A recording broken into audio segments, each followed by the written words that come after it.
I think the ways that management can focus on protecting privacy and intellectual property start with something very unsexy. Start with data inventories.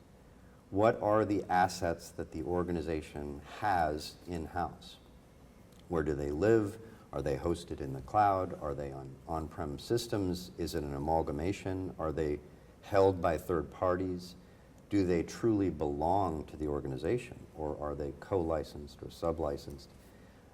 Once those delineations are clear, I think the roadmaps or product development or tinkering or pilots or proof of concepts or whatever you want to call that, those become manifestly easier to navigate because it's clear that you have an ownership and you know what you own and where it lives in your environment. And once you have a handle on those things, protecting those assets for those two animating concerns, privacy and intellectual property, become, I think, eminently easier. I would agree. I think where Johnny was going from my world is the definition of controls.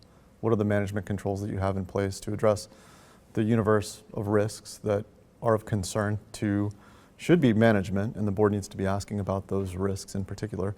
You mentioned data privacy. I think one of the key elements that often gets overlooked is consent within the privacy world. So do you have the ability to gather that data and use it effectively? And I think you mentioned licensing. So oftentimes consent is a license of sorts that gives the organization the ability to use that data using an artificial intelligence technology on top of it.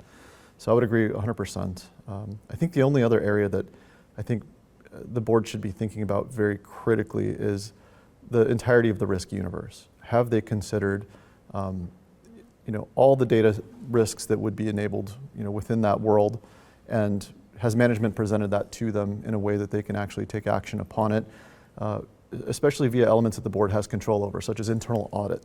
Can they task internal audit with looking at specific elements where they think there might not be rigor or there may not be controls in place? So I think that's really where the board should be thinking.